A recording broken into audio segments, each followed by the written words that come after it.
दोस्तों, जैसा कि भारत की नौसेना के लिए कुछ डीजल इलेक्ट्रिक सबमरीन हमें चाहिए थी जो कि आज के जमाने के साथ कंपेयर की जा सके, जिसके लिए प्रोजेक्ट 75 और 75I को लॉन्च किया गया। जहां पर प्रोजेक्ट 75 1999 में लॉन्च किया तो वहीं पर 75I को स्टार्ट किया गया 2001 में।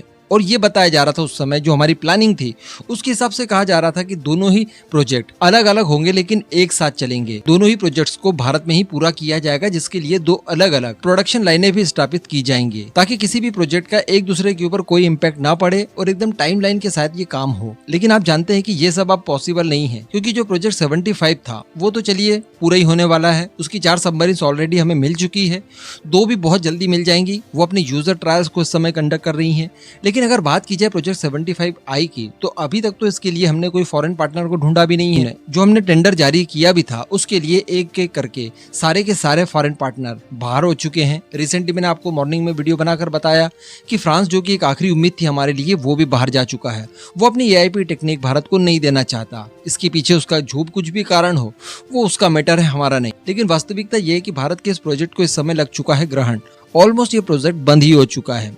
लेकिन दोस्तों, यहाँ पर अगर देखी जाए भारतीय नेवी के पास सबमरीन्स की रिक्वायरमेंट, तो वो तो एज इट इज है। इवन जो हमारी पुरानी किलो क्लास की सबमरीन्स है जो कि हमने जर्मनी से एक्वायर की थी, वो भी अब पुरानी हो चली है। जल्दी ही उन्हें भी हमें डिकमीशन करना होगा। उसके बाद इनकी भरपाई करेगा कौन? हमें तो सबमरीन्स चाहिए ही ना। हमारी रिक्वायरमेंट को पूरा करने के लिए और कोई ऑप्शन हमारे पास नहीं है।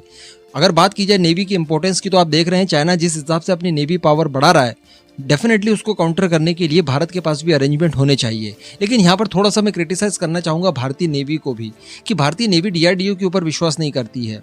पहले हमने देखा कि LCA नेवी को लेकर भी हमारी नेवी ने बहुत प्रॉब्लम्स क्रिएट की और उसको फाइनली रिजेक्ट कर दिया गया। इसी तरह की चीजें सबमरीन के साथ भी हुई थी। DRDO की तरफ से जब अपनी सबमरीन पेश की गई थी नौसेना को, तो हमारी नौसेना ने उनके ऊपर विश्वास नहीं जताया और फाइनली ये सारी प्रॉब्लम्स हमें फेस करनी पड़ी।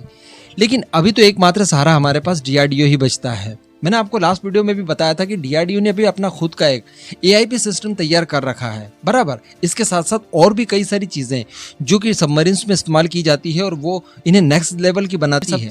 वो सारी टेक्नोलॉजीज भी DRDO ने ऑलरेडी तैयार कर रखी है, जिसमें लिथियम आयन बैटरी है और साथ ही है 5 मेगावाट की इलेक्ट्रिक प्रोपल्शन मोटर, जिनका की टेस्ट करने की इस समय आवश्यकता है। तो अब बताया जा रहा है कि DRDO ने मांग की है किलो क्लास की सबमरीन के लिए। ये किलो क्लास की एक सबमरीन DRDO को दे दी जाएगी एक टेस्ट बेड के तौर पर। यानी DRDO उसके बाद जितनी भी सबमरीन से संबंधित सिस्टम्स या फिर उनकी टेक्नोलॉजीज को डेवलप करेगा या फिर इनके लिए आर्मामेंट तैयार करेगा, उन सभी को टेस्ट किया जाएगा इसी टेस्ट बेड से। तो एक पर्टिकुलर टेस्ट बेड के लिए इन्हें सबमरीन दी जाने वाली है। तो कहने का मतलब ये कि DRDO ने जितनी भी टेक्नोलॉजीज और सब सिस्टम्स को तैयार किया है, अब उसकी टेस्टिंग वगैरह में ज्यादा समय नहीं लगेगा। जब DRDO के पास अपनी खुद की एक सबमरीन होगी, जिसे कि जब चाहे तब वो इस्तेमाल कर पाएगा, तो ऐसी परिस्थिति में कोई भी टेक्नोलॉजी को डेवलप करना हो, उनको टेस्ट करना हो, तो काफी चीजें आसान हो जाती हैं। एंड फाइनली आने वाले समय में आप देखेंगे कि जो हमारी नेवी की सबमरीन्स की जो रिक्वायरमेंट है वो कहीं ना कहीं DRDO ही पूरी करेगा। क्योंकि बाकी की चीजें भी अगर हम लोग देखें, जो सबमरीन को बिल्ड करने की कैपेबिलिटी हो, तो वो तो हमारे पास ऑलरेडी आ चुकी है। हमने पहले प्रोजेक्ट 75 के तहत 6 सबमरीन्स बिल्ड कर चुके हैं, तो कहीं ना कहीं उसका अनुभव तो हमें आ ही चुका है। उस प्रोजेक्ट के जरिए भी कई सारी टेक्नोलॉजीज भारत के शिप बिल्डर्स को मिली है। तो इन सारे एक्सपीरियंसेस का इस्तेमाल करके हम हमारी खुद की सबमरीन्स को तैयार कर सकते हैं। बस जरूरत इस समय यह है कि भारतीय नौसेना DRDO द्वारा बनाई गई टेक्नोलॉजी के ऊपर भरोसा करे। और वैसे भी अगर हम लोग फ्रांस को देखें, अमेरिका को देखें, इन सभी ने भी तो कभी ना कभी टेक्नोलॉजी को पहली बार ही डेवलप किया होगा। ये लोग कोई बहुत ज्यादा एक्सपीरियंस तो थे नहीं पहले कि डायरेक्टली इन्होंने वर्ल्ड क्लास टेक्नोलॉजी को डेवलप कर दिया। इन्होंने भी शुरुआत से शुरू किया होगा ना।